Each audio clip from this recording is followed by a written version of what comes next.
Hello guys and welcome back to my channel. Today I'm going to check the Flywoo Explorer LR, a sub 250 grams long range 4-inch quadcopter, which is the result of a cooperation between Flywoo and FPV. In this video I'm going to go over its features and specs, show you how to set it up, and head outdoors and test it out. First of all, the Explorer LR is available in two versions. I've got the digital version, which is equipped with the Caddx Vista digital transmission system, and you can also get an analog version which comes with the Flywoo GOKU 625 video transmitter and the Runcam Nano 2 FPV camera. Both versions are available with multiple radio receiver options, and mine came with the Crossfire Nano SE radio receiver. In terms of packaging, inside the box along with the quadcopter, you can find a high quality battery velcro strap, some stickers, two sets of Gemfen Hurricane 4024 bi-bladed propellers, two side supporting carbon fiber arms and longer screws for mounting them, and a spare front carbon fiber arm, which is a really nice add-on. In terms of specs, the Explorer LR features the 2750 kV version of the second iteration of the Flywoo NIN 1404 motors.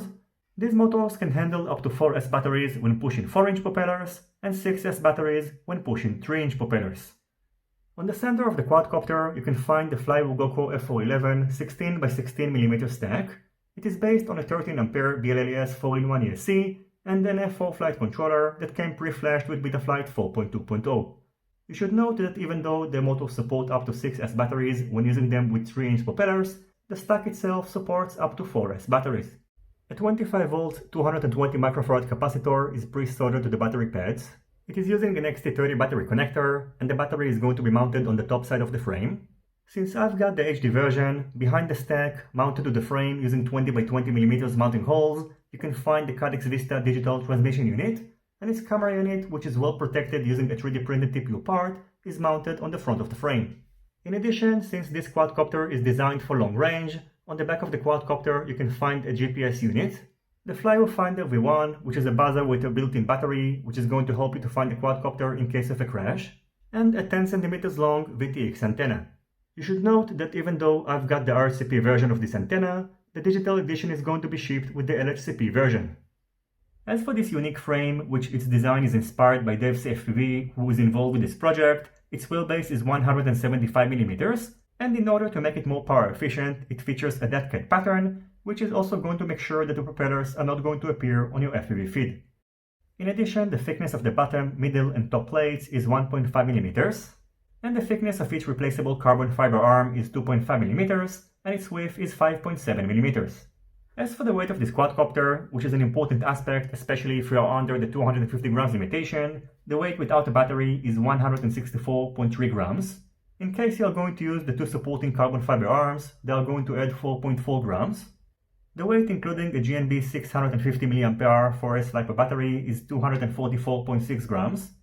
In case you are going to use a bigger battery, the total weight of the quadcopter is going to be over 250 grams, and if this limitation concerns you and you would like to mount an action camera on top of this quadcopter, such as a naked GoPro camera or the Insta360 Go, you will need to use a smaller battery, such as this one.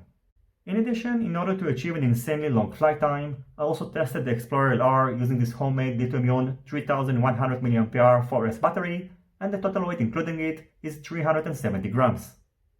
Now let's go over the configuration of the quadcopter in Betaflight, which applies for both HD and non-HD versions, and I recommend that in case you have the HD version, before mounting the propellers, you should first update the Vista unit to the latest available version and bind it with your DJI goggles, and in case you have one of the bind and fly versions, you should bind the radio receiver with your radio controller.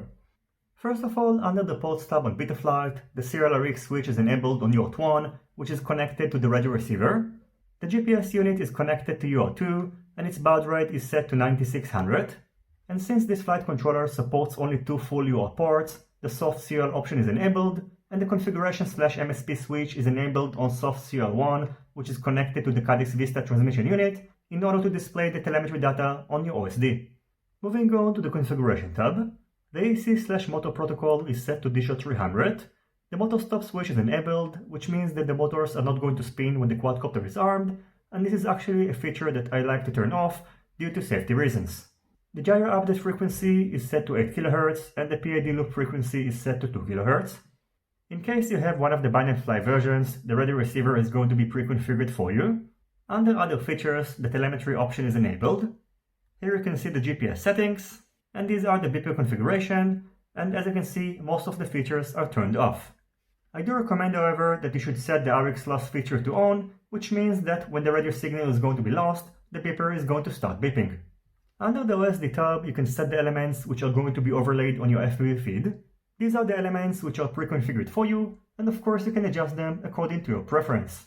You should note that the DJI goggles supports most of these elements, but the recorded file which is going to be saved to the goggles is not going to contain any of the elements, so displaying, for example, the GPS coordinates on the video feed is not very useful, unlike on the analog version, which will help you to recover a lost drone. In addition, here you can see the custom PID tune that the Explorer LR is shipped with. According to my experience, it works great, and I'm going to include it as a part of the dump file down below.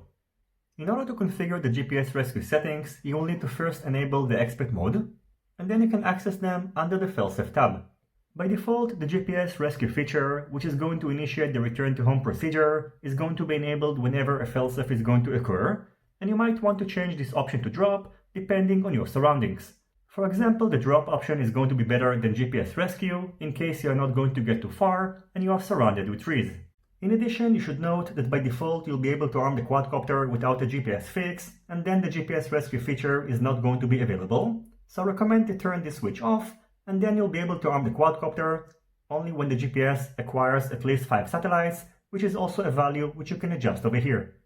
The GPS rescue feature can also be assigned to an auxiliary switch, which you can use, for example, whenever you are experiencing video issues. Here you can see a live demo, and by the way, you should note that you need to be at least 100 meters away from the home point where you took off, as otherwise the quadcopter is simply going to be disarmed and fall from the sky. In addition, in order to enter the GPS rescue mode, the GPS needs to discover at least 5 satellites, or even more, depending on your settings.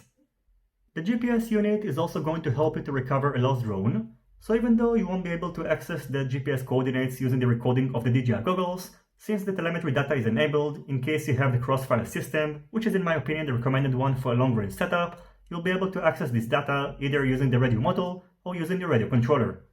In case the GPS sensor is not going to appear on your radio controller, simply select the Discover New Sensor option. Another accessory that will help you to recover the quadcopter in case of a crash is the Flywoo Finder V1 buzzer, which is mounted using a 3D printed TPU part on the bottom of the quadcopter. After unplugging a battery from the quadcopter, the buzzer is going to be armed, and after 30 seconds, it is going to start beeping every 5 seconds.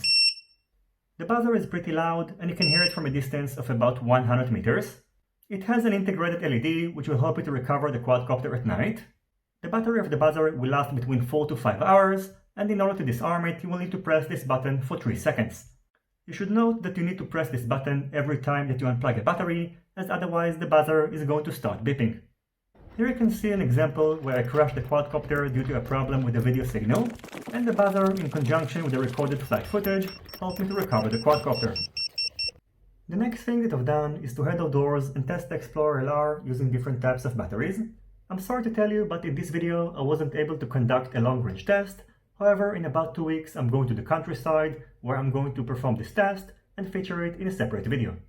Overall, after testing it out, I can tell you that this quadcopter is very pleasant to fly. These motors are very quiet and power efficient, and in terms of flight time you can expect about 12 minutes using a 650 mAh Forest battery, between 14 to 16 minutes using an 850 mAh Forest battery, and believe it or not, with this custom lithium-ion battery, I got about 30 minutes of flight time. Of course, I'm not going to show the entire flight footage using this battery, because the video is going to be way too long. Anyway, at first I only got a minute and a half of flight time, because I crashed the quadcopter due to a problem with the video, and then I took off again and got another 28 minutes of flight time, which is extremely impressive.